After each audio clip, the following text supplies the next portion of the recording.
السلام عليكم، مرحبا بكم معايا في فيديو جديد، وصفة جديدة. اليوم ان شاء الله غادي نوجد معكم او غادي نقدم لكم كيك رولي اقتصادي وسهل التحضير بثلاثة ديال المكونات فقط. كنتمنى تبقاو معايا حتى الاخير ديال الفيديو هكذا تسجلوا المقادير وطريقة التحضير، ومتاكده الا جربتوا هذه الوصفه غادي تعجبكم حيت كتجي لذيذه وخفيفه وسهله التحضير وفي نفس الوقت اقتصاديه ودغيا كتوجد، ما كتاخذش معاكم الوقت نهائيا. المهم خليكم مع المقادير ومع طريقه التحضير. هنايا في واحد البول غادي ناخذ 5 ديال البيضات. انا عندي البيض ما كبيرش بزاف، المهم 4 صغارين شويه وحده اللي كبيره، وبحراره ديال المطبخ. الا عندكم البيض صغير ديروا 6 ديال البيضات باش غير على حسب العبار ديال الدقيق وصافي. صافي غادي ندير كاس الا ربع ديال السكر سنيده. تقدروا تزيدوا تقدروا تنقصوا واحد 16 ديال الفاني، وصافي قبصه ديال الملحه. وغادي نطربوا المكونات بالطراب الكهربائي حتى يضاعف لينا على 3 ديال المرات. ضروري ما نخدمو مزيان هاد البيض باش لا جينواز ديالنا تجي ناجحه معانا. المهم هنا كنعتذر على التصوير، كان البورطابل هابط شويه وما عقدتش بيه، ولكن دابا صافي قديته. كما كتشوفوا الخليط كيجي خفيف وكيجي طالع. خدمته تقريبا شي 7 دقائق هكذاك. هنايا عندي دقيق، عندي كاس عامر وكاس لاخر ما عامرش. على حساب نتوما الا بغيتو ديروا هكا بيض غديروا هاد القياس ديال الدقيق. المهم داك نص كاس غنشيط فيه واحد المعلقه كبيره، ما غاديش نديرو كامل، غير ردوا البال على حساب البيض. الا غتزيدوا الكاكاو حيدوا داك نص كاس. تما دابا انا استعملت كاس ونص، ولكن كون زدت المعلقه ديال الكاكاو غادي نحيد كاع داك نص كاس، حيت الكاكاو كيقصح لا جينواز.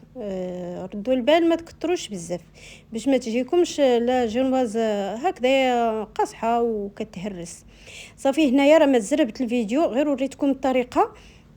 كنضيف دقيق شويه بشويه وكنحرك من الاسفل الى الاعلى.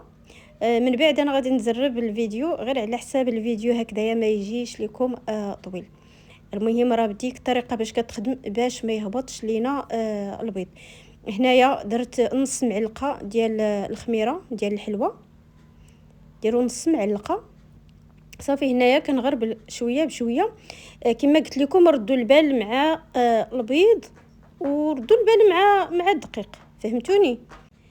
انا هنايا دخل ليا الخليط كاس ونص ديال الدقيق. راه غنوريكم في الاخر شيت المعلقه كبيره، يعني كاس ونص العبار بالكاس ديال العنبه. صافي الخليط كيجي بحال هكذايا. غادي نوريكم القوام ديالو. كنحركو غير بشويه باش ما يهبطش لينا البيض. شفتوا الخليط كيجي هكذايا خفيف. وهنا عندي الطاوه غلفتها بالورق ديال المطبخ، ولكن هذا المهم واحد الشكل اخر ماشي هذاك اللي كنستعمل دائما. كنت حطيت ماء رشاشه باش ديال الزيت باش ندهنو ونسيت، حيت ما ولفاش الصراحه ندهن الاخر. هذا حر شويه وتلصقت ليا شي شويه، ولكن معليش. المهم الوصفه جات ناجحه. صافي هنايا سرحته مزيان. وغادي نفينيه هكذايا من الجناب. الفران شعلته على 150 درجه. غادي ندخلها ونرد معاها البال، نحاولوا ما نعطلوش في الفران. صافي هنايا طابت، تحمرت شويه مذهبه من الفوق، كتجي خفيفه وكتجي ناجحه. هنا شعلت لكم الرين لايت حيت التصوير عندي هاد الايامات ما عرفت في شي شكل. في الاول استعملت بلا درت غير الضوء ديال الشمس وصافي. هنايا شعلت الرين لايت غير باش تشوفوا مزيان.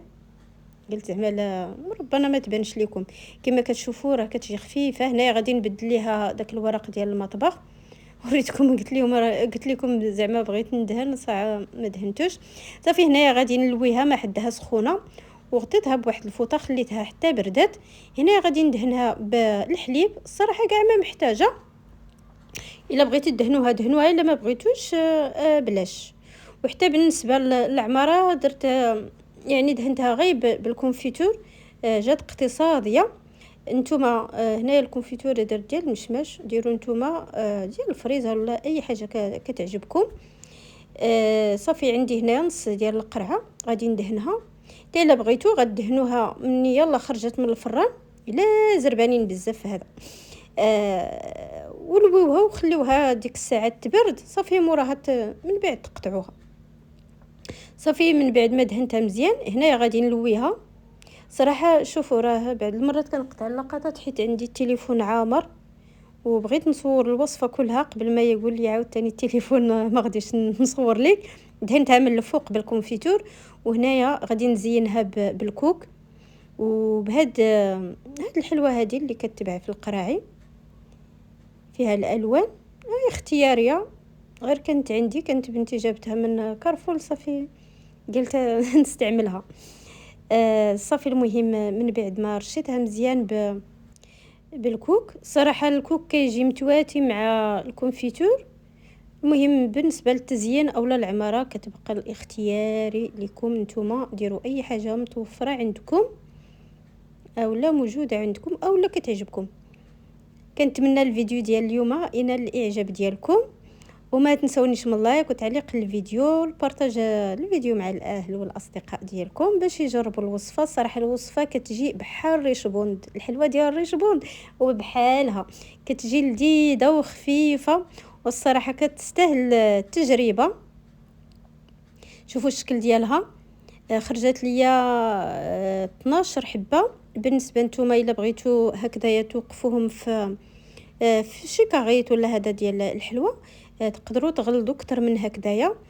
انا قطعتهم يعني الطرفين زوينين وقدمتها بهذا الشكل هذا. صراحه كتجي خفيفه ولذيذه، وكنتمنى يعجبكم الفيديو. خليكم مع تتمه ديال الفيديو. بسلامه عليكم، الى فيديو جديد ان شاء الله.